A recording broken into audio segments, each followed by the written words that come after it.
Hi, everyone. Shauna Robinson, Wellness A to Z, and I am so excited about my next guest, Jena Blackwood, who is a physical therapist, and she happened to be my favorite yoga teacher in New York. I still remember my first class with you, which was my second class ever, and I was so intimidated. I was just like, well, I was intimidated by the hot room, and then I walk in, and it's just, it was a Saturday morning. I still remember what I was wearing and where I stood. And then when you started teaching, your energy and how you disseminate information and your humor throughout the class to keep us all sane in that hot ass room, I was hooked. And so every time I saw you on the schedule, I'm like, Jack and I both felt that way. We were like, oh my God, we have to go to Jenna's class. So thank you so much for being here and taking the time to do this interview. And I can't wait to, suck up more of your amazing knowledge. So without further ado, how did you get into physical therapy? First of all, thank you so much for your kind words. Um, and I did not know that you took your second class ever with me. Amazing. Mhm. I got into physical therapy. I've always been super active, and I, I use my body a lot. I've had a lot of aches and pains. I actually got into yoga because I had injuries that a physical therapist recommended that I start doing yoga for.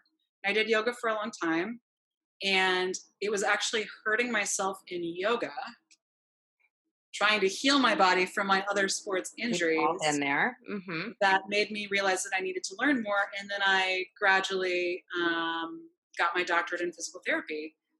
And I Gold have to doctorate.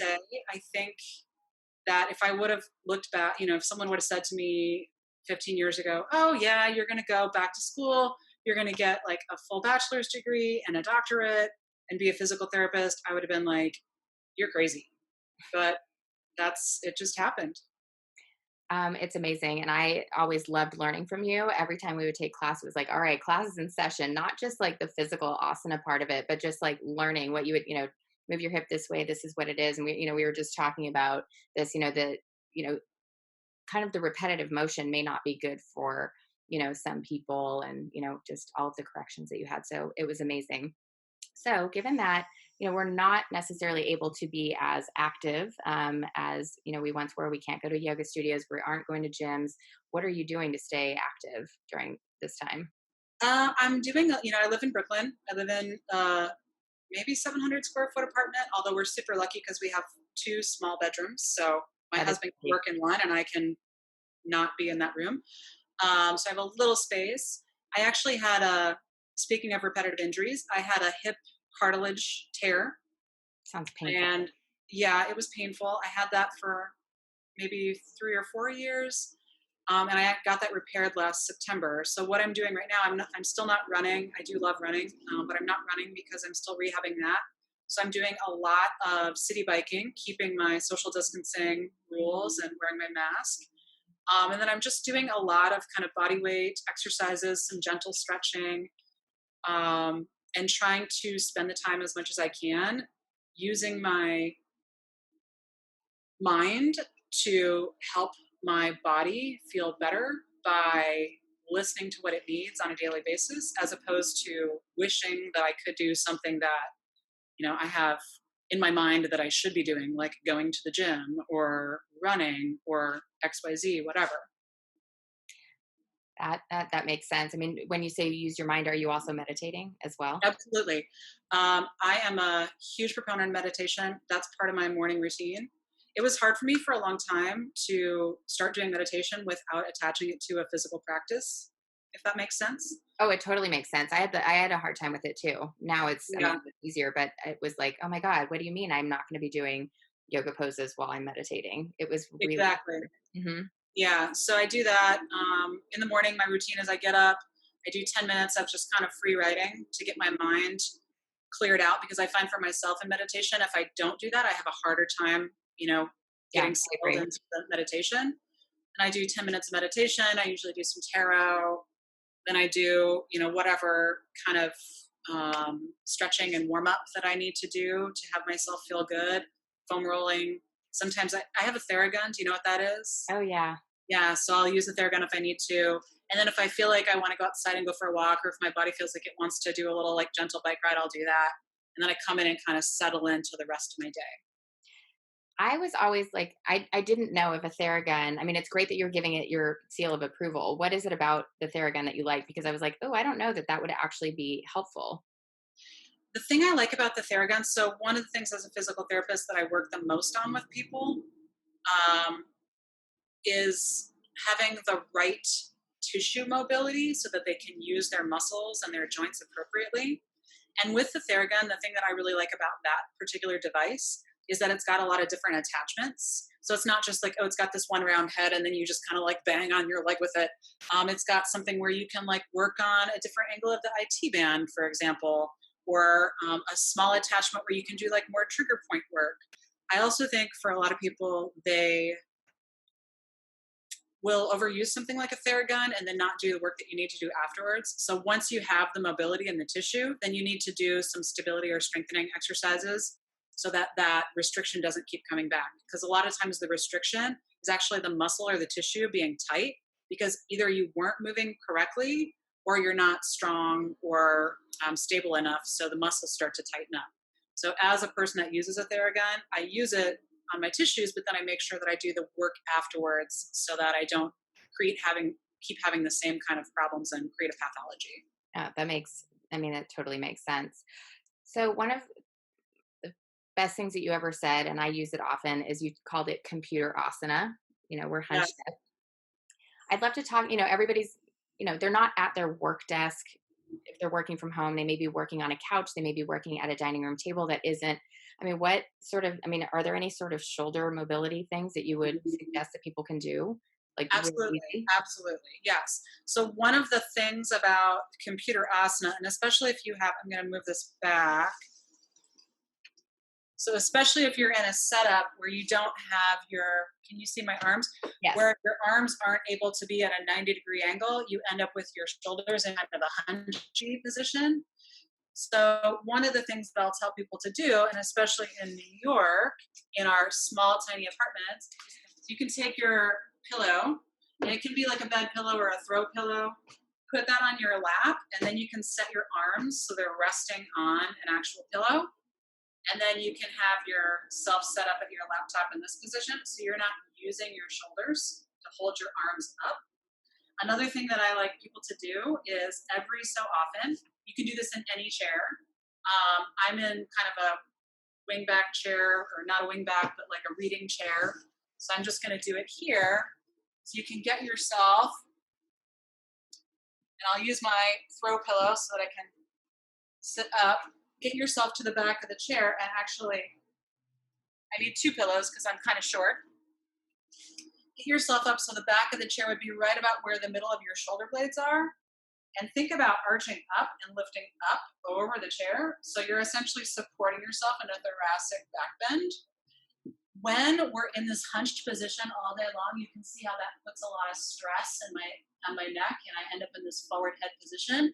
We really need to maintain that mobility of our thoracic cage so that our head can sit in more of a neutral spine orientation. So just stretching up, bent over the chair. Appreciate it. Another one that I really, really love is there's a muscle right here called your pec minor. It's a super tiny muscle, hence the name minor, but it has big implications for neck pain because it pulls the shoulder forward into this position.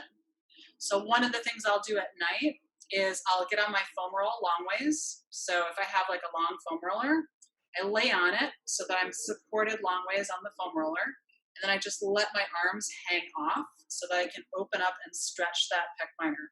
That sounds And it's so good. If you don't have a foam roll, because a lot of people are like, I don't have a foam roll, what am I going to do? You can use like a big pillow. You can really, use anything where you can just get your chest up. And again, you're looking for getting out of this hunched position from typing, getting up and opening up your chest and shoulders. And there, it's really simple. All you got to do is breathe. So something nice to do at night before you go to bed. It kind of helps to get your parasympathetic, aka your rest and digest system on. And then you can stretch open those muscles and hopefully get rid of some of that neck pain. Would you be able to use books if you don't have like a yoga block or something? Because I know like I would do that as like a heart opener, but maybe some books, would that work? And clear Absolutely. your head? Yeah. Yeah. I mean, anything where you're supported. And what you don't want is you want your head to be supported, but your arms have to be able to open up. So you don't want to be hanging off with your head in like a bent neck position. But book is a great idea. Yoga block, foam roll, big pillows, bolster. Even I've had people use like a thick quilt and roll up a thick quilt so they just have something to kind of lay on and open up. And as long as you're supported and you're able to let those muscles kind of stretch and open, you're going to get what you're looking for. Awesome. Thank you. That sounds Yeah. great. I'm gonna go do that after this. Well, because it's I have I'm not in like my normal setup, so I've got like this weird desk, and I may be sitting on the couch, and I do notice myself, and I'm like, oh my god, I just want to like open up, and that that also helps with your breath too. It's going to open up your lung capacity a lot more. Your lung channel starts, right here where your clavicle and your shoulder meets and goes, down the length of your arm. So there's a lot of benefits to that. So I'm getting into that big time. Awesome. Yeah. I think too, something that is really important is no matter what space you're in right now, is just to get up every once in a while. So this is, something most people have heard, but maybe right now they've kind of forgotten because we're all working a little differently than we're used to. Just setting a timer so you get up every hour and just do some basic like stretching. Just get up, stand up, move around a little bit. That of course is going to help open up all your veins and get your lymphatic system flowing. So you're not just sitting there stagnant all day long, like, oh, I don't know why everything hurts. Yeah. Oh, and of course somebody's mowing the lawn right now. So Oops, little it's not a Roomba. uh, true. I mean, that could start at any point. So yes, little sound effects with God knows what. I don't even know. So you're getting out, you're moving, you're city biking, you're walking, you're wearing your mask. What are some things that you would, some actionable pieces of guidance that you would give to people that they can do, straight away, other than, I love the foam rolling and opening up the chest. Are there other pieces of words of wisdom by Jenna that you would impart? It's really interesting right now. Most people I know are, for lack of a better word, stressed. We're all in a place right now where we're not sure what's going to happen. There's a lot of fear. There's obviously a lot of scarcity for a lot of people happening right now where we're not sure about what's going to happen with our resources. And all those things can really, as you well know, can really tax your nervous system and send us into high anxiety states. And those high anxiety states produce cortisol, which creates, kind of a loop of more sympathetic nervous system or anxiety driven physiological responses. So, as you said, just breathing. And I know that seems like for a lot of people, it's like just breathing. That's not doing anything. But it's actually doing quite a bit for us because it resets our nervous system and it helps our bodies to function in a way where they can be at their best health. And right now, I know a lot of people are looking for, there's tons of workout classes and resources for stuff you can do online, and that stuff's all well and good. But we also need to be taking care of ourselves on that deeper level of breathing and relaxing and letting our bodies maintain their grounding and being able to heal if we get sick. Yeah, I think people are breathing very shallow. Agreed. Well, and that's all. I'm actually doing a workshop for one of the yoga studios that I used to teach at coming up next week, next Thursday, on breathing. And one of the things that we're going to talk about is how certain muscles are used for this shallow kind of fear-based breath, and other muscles, namely your diaphragm, is used to create more of a parasympathetic state, or like more balanced, a more body wellness, a more immune healing response breath. And just having all the little tiny muscles that are used for chest breathing activated all the time because we're in a place of fear is going to impact not only how you feel muscularly, but also how your body deals with physiological stress and your immune system. Do you have any like, favorite meditative breathing or pranayama? Are you a square breather? Do you like alternate nostril? Like what, or do you just like count to 10? What what is your, drug of choice, your breath work of choice, as the case may Um, be? there's a couple different things that I like to do. Have you heard of Feldenkrais exercises before? I have, but I don't know exactly what they are. Yeah. So Feldenkrais, I'm not like an expert in the history of Feldenkrais, but I use a lot of pretty basic Feldenkrais exercises for breathing. And there's a really good neck one that I'll show you. Actually, remind me. I'll show you because we can do it together. It's great. I love it. But Feldenkrais was all about creating more efficient movement through awareness. And one of the breathing exercises that he taught people is just lying on your back with your knees bent. And what you do is you take a deep breath into your belly. So one hand on your belly, one hand on your chest. Take a deep breath into the belly. Try not to let the chest hand rise, and then exhale. Do that a few times. Try to keep that chest hand from rising so you're creating an awareness of a diaphragmatic breath. And then taking a diaphragmatic breath and without exhaling, pressing it up to the chest. So then you're expanding the upper rib cage and then pressing it back down to the belly and then exhaling again. So you're essentially learning how to move the breath through the various parts of the thoracic cavity, which can help to open up the muscles. It also, because our bodies are essentially a pressure system, so we have our abdominal canister, which is always positive pressure. Then we have our thoracic canister, which is negative or positive, depending on what's happening with our breathing. We're creating positive pressure by moving that breath up and down, pressing into our abdominal organs, which helps to mobilize our abdominal viscera, and it helps to work on the adrenals and the kidneys to keep those healthy. That's my favorite type of breathing that I do. I love it. It sounds awesome. It sounds so calming. Um, Yeah, it's really calming. Probably a little weird at the beginning because, we're used to just like inhale, exhale, but like actually like, being aware of, filling up your belly, not letting your chest rise. I mean, that's probably a little challenging, but it sounds like once you get it, it's like, oh yeah, it sounds like bliss. Exactly. Well, and the thing that's so interesting, if people are interested in trying this, is just try if you can, even sitting, you can try this now. Try to just breathe into your belly and not let your chest hand rise. Just try.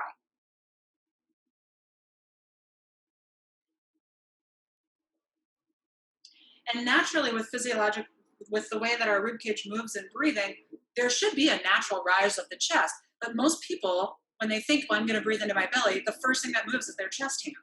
And I see this all the time with my patients where I say, breathe into your belly.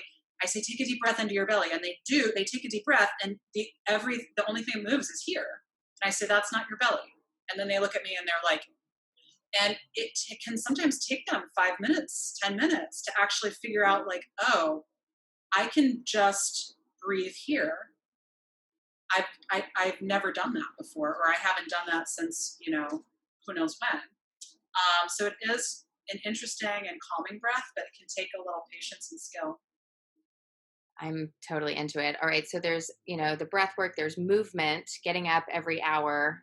Definitely. You don't need to do anything crazy. I have a friend that gets up and squats. She puts on a song and she squats for the length of a song every hour. That's her.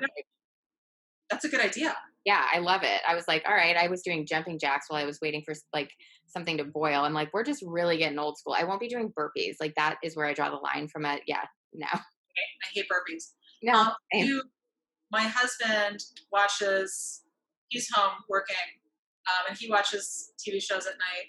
And I have him get up during the commercials and do, something. I'm like, whether it's like squats or a wall sit, or even if it's just like swinging your arms around, I'm like, just get up and move during the commercial so that you're doing a little bit of movement in your day because obviously he's, stuck in the house, sitting there at the computer all day long. Another thing that's really important is sleeping. Oh And yeah. a lot of people are like, that's, I don't have time. I've got to work. I've got to do this. I've got to do that. The most important thing you can do for your health ever is sleeping. There's a terrific book that I'm going to plug right now. It's called Why We Sleep I have a copy of it here. Oh, I love it. And I'll include this in the comments. Yeah. Why We Sleep. This book, I swear to God, this book changed my life. Why We Sleep by Matthew Walker. He's a sleep scientist out of Berkeley. Terrific. And he's done a lot of podcasts and stuff. If you guys look in your Apple Podcasts or whatever it is that you listen to your podcasts on, if you search his name, he's really terrific. He talks about all the reasons why we sleep and how much sleep we should get, and how important it is to maintain good sleep hygiene, which essentially means trying to go to sleep within a certain period of time every night, making sure that you're not getting too much blue light during the day, whatever that means for you, which is challenging for a lot of us because we're on our computers. So I actually wear like the blue light glasses after 5 o'clock if I'm I on the need to computer. get some. Yeah, they're terrific. And then just making sure that you're allowing yourself enough time in bed so that you can sleep. So, we really need a lot more sleep than most of us are used to getting, at least 7 or 8 hours. No And for complaints me, here. that means I have to be in bed for usually about 9 hours to actually get that amount of sleep. Because I can't just lay down and, conk out, unfortunately. So sleep, it's important. Yeah, amazing. Well, thank you so much. Where can people find you? Right now, you can find me at jrbdpt.com. I'm going to be changing that to my full name website soon, which is Jena Blackwood. So that'll be jenablackwood.com. Then I'll also on Instagram, Jena Blackwood, and Dr. Jena Blackwood on Instagram, 2 accounts right now. And do you have time? Can we do that exercise for your neck? Oh yeah, let's do it. Excellent. Okay. So what I want you to do is, in this first exercise, this first part of the exercise, all you're going to do is sit up in what you think is good posture. Excellent. And then turn your head to the right and see how far you can see and just kind of notice what that feels like in your neck. And then come back to center. Good. And then do the same thing for the left. So turn your head, find a point that's the farthest point that you can see and see what your neck feels like. Notice if it's stiff, if it's tight, and then come back to the center. And now, are you right-handed or left-handed? Right-handed. Excellent. So we'll start on your right side. Keeping your head in exactly this position, in other words, not letting your neck turn at all. Use your eyes only and look as far as you can to the right. And then come back to center. And then again, not moving your head. Use your eyes only and look as far as you can to the right. And then come back to center. I know it's so bizarre, right? And then not moving your head. Use your eyes only and look as far as you can to the right. And come back to center. And now, please turn your neck to the right. See if it feels different, if it feels more loose. Oh, it And does. can you see further? Mm-hmm. Yes, ma'am, you can. I can see by your profile and come back. So you could repeat that again, come back to center on the left-hand side. And this again is a exercise from Feldenkrais, Moshe Feldenkrais. Come back to center. Good. And now use your eyes. Look to the left only with the eyes. I know it's hard not to move the head. Mm-hmm. Good. Come back. And then look to the left with the eyes only. And then come back. Look to the eyes to the left. Good. And then come back. And then turn the whole neck to the left, please. Yeah, you get good range of motion when you do that. Oh my God, it feels so much better. I have a subluxation of a vertebra in that, and it goes out to that side. You do? Which Yeah. one? I think it's like C5 or C6. It's like, yeah, We're going to talk about that in my seminar. I'm going to send you a link to the seminar. Oh my God, I'm in, because it's computer asana, it's carrying a bag, which we don't do anymore. Remember purses? Because I don't. It's like, and I'm like, okay, this feels good. And I've noticed not carrying a purse and not carrying so much shit all with me, or grocery bags, really. Yeah. It was so painful when I would go to acupuncture. I would have like 20 needles just shoved into my neck, it was gnarly. So it definitely feels better, but it goes out to the left. And so like that, just, I'm doing that. That was such a game changer, because it would hurt to look that way. Yeah, you can try that throughout the day. It just helps to give your eyes have a connection to the small muscles in your neck. You could really get deep into that, but we won't now. But that just kind of helps to get the mobility a little bit more within what should be an appropriate range of motion for you. I'm into it. You guys have to try it. I mean, I cannot even like that just feels so good. It feels like a massage. I mean, it was just Yeah. yeah, and I feel a lot of I mean, I feel more energetic. It's amazing. And I didn't mean to cut you off. I forgot that we were going to do that. No, don't worry about it. So no, thank you so much cuz Sure. I'm going to go teach my mom how to do that too cuz you're constantly like, "Oh my god, like doing this." And I think that will really help just if it is those small muscles which everybody feel I mean, they for me they feel tight. I'm like, could someone just like use their fist and like get all up in there. Yeah, which we can't go get a massage unless we live in Georgia. But anyway, I don't yes. Anyway, but thank you so much. Thank This was you. amazing. You guys have to follow her. She is awesome. She's hilarious and she's so fucking smart. It's insane. And she's going to be doing this seminar, which is when next week. Next week, April 30th. It's obviously it's on Zoom. It's virtual, Yeah. but it's a seminar all about breathing, and it's got a little bit of an emphasis on hot yoga breathing, but it's going to cover really the anatomy and the physiology of breathing, and then some little physical therapy tips and tricks. And the benefits are going to go to a yoga studio that I used to teach at in Minnesota, which, like everyone right now, is trying to figure out how they're going to make ends meet for the month. So it's $21 minimum donation, and it should be around 90 minutes. Awesome. Yeah, I'll get the link. I'll include it in the link in bio. Jenna, always just the most amazing time. You guys, I wish I lived near her and could take her classes because she's the best. If you have any comments, questions, concerns, as you would say, or birthdays, leave them in the comments below. And I'll see you next time. Thank you. thank you.